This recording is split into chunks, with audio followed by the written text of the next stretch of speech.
Alors bonjour tout le monde, j'espère que vous allez bien et de mon côté ça va super bien. Aujourd'hui nous allons parler d'un sujet particulier en ce qui concerne l'utilisation de l'intelligence artificielle. Alors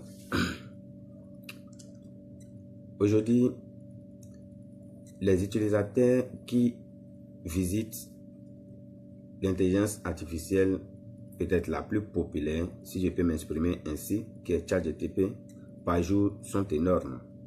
Mais parmi ces utilisateurs, peut-être que nous allons trouver 2% qui savent réellement comment utiliser ChatGPT. Et que ce soit en version gratuite ou bien en version payante.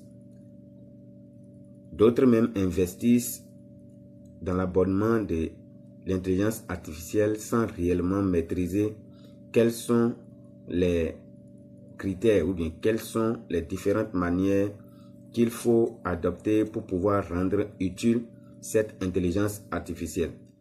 Alors aujourd'hui, nous allons essayer de développer un peu quelles sont les différentes manières qu'il faut pour rendre une intelligence artificielle utile et très pratique. Il ne s'agit pas seulement d'avoir l'application ou bien d'avoir l'intelligence artificielle dans son téléphone et penser que nous maîtrisons déjà l'utilisation de l'intelligence artificielle. C'est faux. L'intelligence artificielle, elle est vraiment avancée et elle n'a pas de limites, mais elle peut se développer, elle peut aller au-delà de ce que nous pensons si réellement nous savons réellement ce que nous voulons et que nous savons lui poser les problèmes comme il faut. Beaucoup l'utilisent juste pour aller faire des recherches et rédiger des tests et ils font copier-coller. L'erreur fatale est très grave. L'intelligence artificielle est censée nous aider, censée nous pousser à avoir des réactions ou bien, je vais dire, oui, des réflexions plus poussées, à avoir des réflexions plus poussées et afin d'être plus efficace dans nos activités. Mais l'intelligence n'est pas là pour nous remplacer, c'est-à-dire pour nous produire des choses et nous prenons ça et nous allons coller. C'est très grave.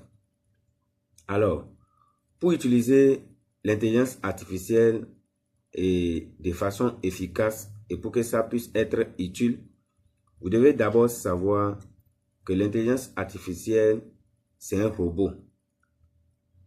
Et son fonctionnement est un peu particulier. Par exemple, lorsque vous ouvrez l'intelligence artificielle, vous ouvrez ChatGPT et que dans la page que vous venez d'ouvrir, vous faites des recherches, par exemple, sur un sujet scientifique. Et vous faites votre recherche. L'intelligence artificielle essaye de vous répondre comme il faut. Après, vous revenez sur la même page.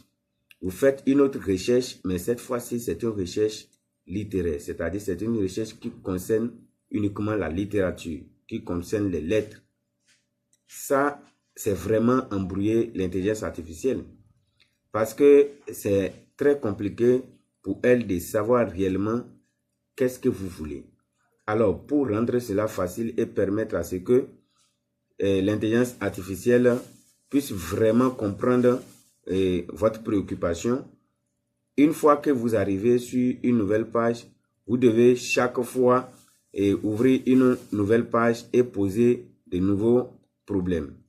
Et si vous posez votre problème et que vous voyez que vous avez un résultat parfait, vous revenez une nouvelle fois et que vous voulez poser un autre problème différent de ce que vous avez posé dans le passé, vous devez encore ouvrir une nouvelle page et entraîner l'intelligence artificielle à savoir réellement que vous êtes en train de poser des problèmes différents.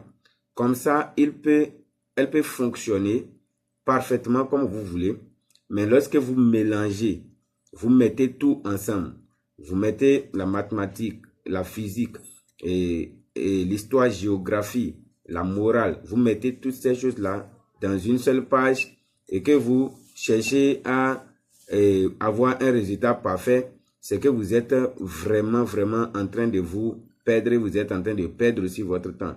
parce que l'intelligence artificielle peut réellement vous donner des résultats, mais ça ne sera pas des résultats efficaces. Ces résultats-là ne peuvent pas vous servir à pouvoir faire ce que vous voulez.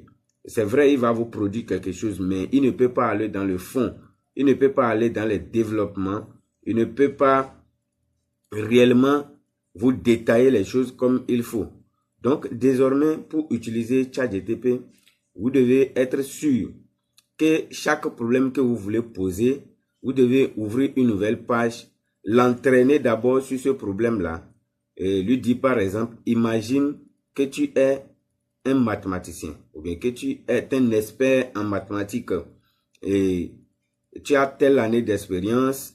Donc, je voudrais que tu deviennes, par exemple, mon conseiller ou bien mon assistant personnel afin de m'aider à résoudre des problèmes plus difficiles.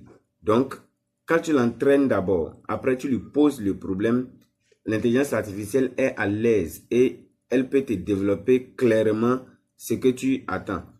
Et une fois quand tu reviens encore que tu veux poser un autre problème et maintenant ça concerne la physique, tu dois aussi lui dire clairement, voilà, tu ouvres une nouvelle page et tu lui dis, imagine que tu es physicien, expert en physique et que tu as tel nombre d'années d'expérience, voilà, je veux que tu fasses face à cela.